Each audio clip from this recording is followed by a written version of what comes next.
पाकिस्तानी शोहर पोलैंड की खवातीन से शादी के बाद अपने बच्चे पाकिस्तान ले आया तो पॉलिश खवातीन ने इस्लामाबाद पहुंचकर अदालत से मदद मांग ली। अदालत ने हुक्म दिया कि बच्चे पोलैंड की खवातीन के हवाले कर दिए जाएं। ये सारा केस क्या था, जानिए इस वीडियो में। उर्दू पॉइंट की वीडियोस देखने के लिए हमारा चैनल सब्सक्राइब कीजिए और बेल के आइकन पर क्लिक कीजिए ताकि आप हमारी तमाम आने वाली वीडियो से बाखबर रह सकें। बैरिस्टर तैमूर मलिक साहब पॉलिश ख्वातीन के वकील मेरे साथ मौजूद हैं। बैरिस्टर साहब बहुत बहुत शुक्रिया, दोनों बच्चे वालदा के हवाले कर दिए सर आपने। मैं पोलिश एम्बेसी का भी लॉयर हूँ और उसी के थ्रू ही जो है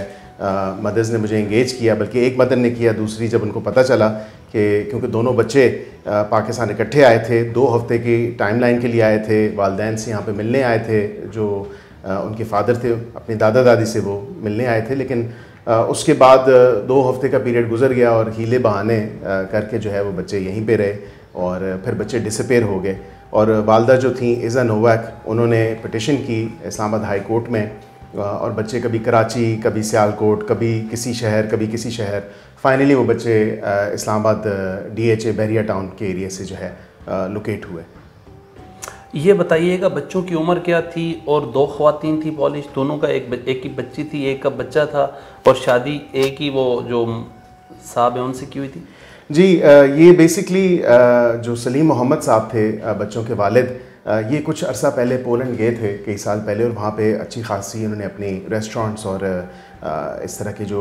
आई थिंक कोई मतलब अपने इनके बिज़नेस वगैरह था खाने पीने से रिलेटेड, वहाँ पे 30-35 जो कोर्ट के सामने पता चला कि 30-35 इनके रेस्टोरेंट्स हैं या शॉप्स हैं, समथिंग टू दिस इफ़ेक्ट। और पहली जो जोआना थी जिसकी बेटी थी सादिया मोहम्मद, उसके साथ इसकी शादी हुई थी, जो कि डिवोर्स प्रोसीडिंग्स 2017 में वो फाइनलाइज हुई। लेकिन उसके साथ साथ जो सादिया मोहम्मद थी उसकी पैदाइश 2012 में हुई, जो तकरीबन 11 साल की at the time of petition वो 11 साल की बच्ची थी। और जो दूसरा बेटा था जो दूसरी खातून से था, इज़ा नोवैक से, तो मोहम्मद अहमद, और उसका जो बिलाल साहब था वो तकरीबन गालबन 6-7 साल का बच्चा था। तो ये दोनों बच्चे पाकिस्तान इकट्ठे आए, वहाँ की कोर्ट की परमिशन के साथ आए। दोनों जो माएँ थीं उन्होंने वालिद को 2 हफ्ते की परमिशन दी थी और कहा था कि आप इनको 2 हफ्ते के लिए पाकिस्तान अपने वालिदैन से मिलाने लेके जा सकते हैं। सर मुझे ये बताइएगा, वो जो सलीम साहब थे उनकी शादी चल रही थी ना, बच्चे उनकी परमिशन से वालदा के साथ आए, लेकिन उनकी शादी तो जारी वहाँ पे चल रही थी ना, डिज़ोल्व तो नहीं? एक शादी उनकी डिज़ोल्व हो चुकी थी 2017 में जोआना के साथ, जिसकी बेटी सादिया मोहम्मद थी, और दूसरी जो थी वो गालबन शादी नहीं, क्योंकि बाहर जो कॉन्सेप्ट है सिविल पार्टनरशिप का, तो एक लिव इन रिलेशनशिप जो है वहाँ पे बाहर के ममालिक में, क्योंकि वो इस्लामी ममालिक तो है नहीं, तो वहाँ पे ये चीज़ें इनको शायद इस नज़र से नहीं देखा जाता जिस तरह इस्लामी जमहूरिया पाकिस्तान में हम लोग एक शरिया कंप्लाइंट हमें रहना पड़ता है और इस्लामी कानून का जो निफाद है वो उसके अंदर रह के हमें अपने शरई लिहाज से सारे मामलात करने पड़ते हैं। तो दूसरी खातून के साथ उनकी निकाह नहीं था, जो कि ऑन रिकॉर्ड भी है, और हाई कोर्ट का जो ऑर्डर है उसमें ये बात ऑन रिकॉर्ड आई है कि इज़ा नोवैक का निकाह नहीं था मिस्टर सलीम मोहम्मद साहब के साथ। लेकिन एक और जो इंटरेस्टिंग बात थी कि पाकिस्तान में जब वो आए तो पाकिस्तान में उनकी एक तीसरी शादी थी पाकिस्तानी खातून के साथ, जो इन बच्चों को लुक आफ्टर कर रही थी। अक्सर देखते हैं कि बच्चे तो क्या कहा जाता है, जब बड़ी उम्र के हो जाए, बलूगत आ जाए, तो वालिदैन के हवाले कर दिया है, वालिद के हवाले कर दिया जाता है। तो यहाँ पर फॉरेन कंट्री में भेज दिए, वालदा को दोनों बच्चे दे दिए इस्लामाबाद हाई कोर्ट ने। सर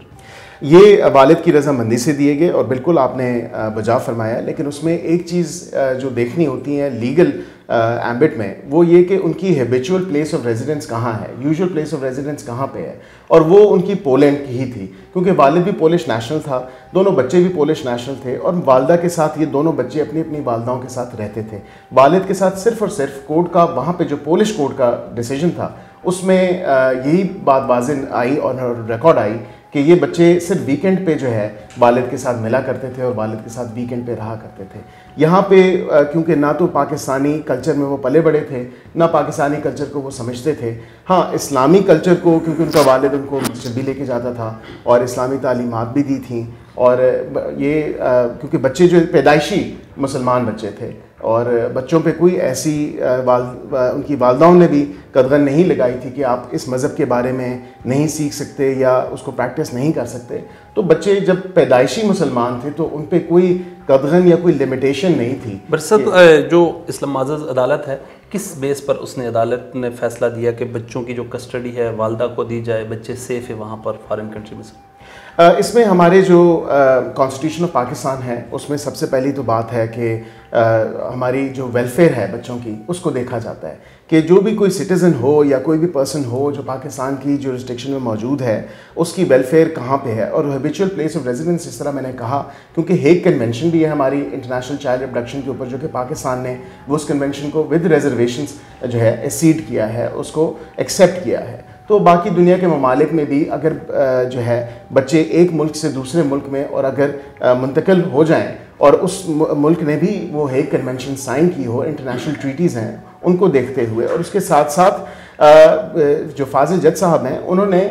माओ की स्टेटमेंट और बच्चों की भी स्टेटमेंट अलग से ली और बच्चों ने कहा कि हमारा स्कूल पोलैंड में है, हम रहते पोलैंड में हैं, हम 2 हफ्ते के लिए यहाँ पे वालिद की अपने दादा दादी से, वालिद के पेरेंट्स से मिलने आए थे। बरसत साहब, सलीम साहब ने बच्चे 2 हफ्ते के लिए लाए और यहाँ पर छुपाते क्यों फिर रहे थे सर? क्या वो उनकी कस्टडी या उनको पक्का अपने पास रखना चाह रहे थे? जी बिल्कुल, और ये बात अदालत के सामने भी आई कि सलीम साहब का जो प्रोग्राम था, जो प्लान था, क्योंकि बच्चों को यहाँ पे वो मदरसे में भी दाखिल करा दिया था उन्होंने और स्कूलिंग जो है वो उनकी कर रहे थे और उनका कोई प्रोग्राम नहीं था कि उनको पोलैंड, जो उनका एक जो अपना मुल्क है इन बच्चों का, जहाँ पे वो पैदा हुए हैं, जहाँ पे पले बड़े हैं, जहाँ पे वो रहे हैं वालिद और वालदा दोनों वालदाओं के साथ, तो उनका यही प्रोग्राम था कि इन बच्चों को जो है मैंने पाकिस्तान ही रखना है और इन बच्चों को मैंने पाकिस्तान से नहीं जाने देना। जो कि अदालत के सामने भी ये बात जब आई तो अदालत ने भी कहा कि आप बच्चों की मर्ज़ी के बग़ैर या उनकी वालदाओं की मर्ज़ी के बग़ैर किस तरह यहाँ पे सिर्फ घुमाने फिराने के बहाने से आप लेके आए और उनको अपने परमानेंटली यहीं पे रख लिया। तो सलीम साहब के क्या अदालत के सामने जवाब था कि मैंने क्यों बच्चों को कभी कराची घुमाया, कभी पिंडी घुमाया, फिर एट द एंड वो DHA की लोकेट हुए वहाँ से? सलीम साहब का मौक़िफ़ ये था अदालत के सामने कि बच्चों को जो मस्जिद थी वो तकरीबन 250-300 किलोमीटर की मसाफत पे थी, वहाँ पर जिस शहर में वो रहते थे। तो ये आर्ग्यूमेंट जो सलीम साहब का था ये अदालत ने नल एंड वॉइड किया। उन्होंने कहा कि आप साहिब हैसियत हैं और अगर कोई ऐसी छोटी मस्जिद भी वहाँ पे, क्योंकि इंग्लैंड में भी आपने देखा, अमेरिका में भी देखा और बाकी यूरोप के दीगर ममालिक हैं जहाँ पे मतलब करीब भी मस्जिदें बन सकती हैं अगर कोई हिम्मत करना चाहे। तो ये आर्ग्यूमेंट जो है ये उनका नेगेट किया अदालत ने और उनको कहा कि अगर आप तालीम जो है वो ऑनलाइन कुरान टीचिंग भी होती है, नमाज का सिखाना है वो ऑनलाइन भी आप सिखा सकते हैं बच्चों को, क्योंकि ऑनलाइन कुरान टीचर्स भी मौजूद हैं। तो आप अपने बच्चों पे ख़ुद मेहनत करें अगर आप चाहते हैं कि वो इस्लाम की तरफ राग़िब हों और इस्लाम की तालीमात से मुस्तफ़ीद हों और वो अपने मज़हब को जानें और उसमें दिलचस्पी लें। तो ये एक वालिद का और वालिदा दोनों का काम होता है, लेकिन अगर वालिदा गैर मज़हब और अहले किताब ठहरी तो वालिद का जो काम है वो ये है कि अपने बच्चों को अपने मज़हब की तरह राग़िब करे और अपने मजहबी तालीमात जो हैं वो बच्चों तक जो है वो उसको दोबारा वो इंस्टिल करे और उन तक पहुँचाए। तो जहाँ तक मस्जिद की बात थी कि मस्जिद जो है वो ज़्यादा 200-300 किलोमीटर की मसाफत पे है, ये आर्ग्यूमेंट तो नहीं माना गया। लेकिन उसके साथ जब उन्होंने कहा कि आप ये बच्चे पैदाइशी मुसलमान हैं तो उस पर सलीम साहब ने कहा जी बिल्कुल अल्हम्दुलिल्लाह ये बच्चे पैदाइशी मुसलमान हैं। तो यहाँ पे भी 8-10 महीने या तकरीबन 1 साल का जो दौरानिया पाकिस्तान में उन्होंने गुजारा तो यहाँ पे भी उनको इस्लामी तालीमात मिली। सर यहाँ पर एक पॉइंट, निकाह नहीं हुआ था तो बच्चे कैसे मुसलमान हो गए जो दूसरी शादी में? सर कानूनी सवाल ये कानूनी सवाल आपका बिल्कुल बजा है। और जो पहली खातून थी जोआना, उनके साथ दूसरी की बात तो निकाह उनका था। दूसरी जो थी उसने तो ऑन रिकॉर्ड कहा कि मेरा निकाह नहीं था और हमारा एक लिव इन रिलेशन था और कॉन्ट्रैक्ट था। तो ये अब एक शरई लिहाज से देखा जाए तो ये जो जायज़ नहीं है, लेकिन ये है कि अगर वहाँ के कानून के हिसाब से भी अगर आप शादी कर लें और इस रिश्ते में आप आ जाएं तो वो भी वहाँ पे भी ऑन रिकॉर्ड कोई ऐसी बात नहीं आए। तो ये उनका एक पर्सनल मामला है कानूनन। अगर क्योंकि पाकिस्तान में तो आपको पता है निकाहनामा होना, या अगर वो क्रिश्चियनिटी से तो उनका अपना ही कानून है, हिंदुओं का अपना कानून है, सिखों का अपना कानून है शादी रजिस्टर करवाने का, क्योंकि सिविल लॉ को आपने फॉलो करना है। और यहाँ पे मुस्लिम फैमिली लॉ ऑर्डिनेंस, जो मुसलमानों की शादी होती है उसमें मुस्लिम फैमिली लॉ ऑर्डिनेंस के थ्रू आप निकाहनामा है, निकाहनामा एक शरिया ने हमें दिया है और वो एक सोशल कॉन्ट्रैक्ट है आपका मियाँ बीवी का आपस में। और तो यहाँ पे ये ऐसी बात देखी। बैरिस्टर साहब, वो जो ख़वातीन थी दो, वो पोलैंड से पाकिस्तान आए अपने बच्चों की कस्टडी लेने के लिए। वो पोलैंड थी, जब उनके वालिद साहब लेकर आए तो फिर वो जब बच्चे नहीं मिल रहे थे, जब बात नहीं हो रही थी, तो वो पाकिस्तान आए स्पेशलिस्ट। जी, उनकी जो एक वकील थी पोलैंड में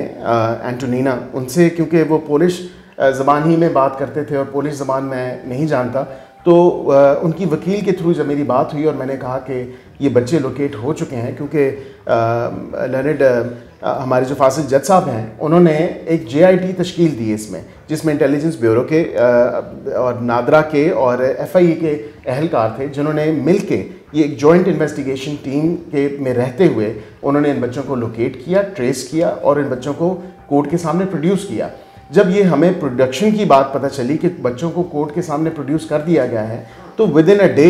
जो है उनकी वालदाएँ जो दो थीं, जोआना और ईज़ा, दोनों बच्चों की, तो वो वहाँ से फिर पाकिस्तान के सफ़र के लिए उन्होंने वहाँ से रवाना हुई और वो तकरीबन 1.5 दिन के बाद पाकिस्तान, 1.5-2 दिन बाद पाकिस्तान पहुँची। और वो जैसे ही कमरा अदालत में आईं तो वो एक ऐसा सोगवार समा था कि उसको शायद अल्फाज में बयान नहीं किया जा सकता, या लफ्ज़ों में उसकी बयानी नहीं की जा सकती। मैं समझता हूँ कि एक बड़ा इमोशनल, और आखिरकार वकील भी इंसान होता है, और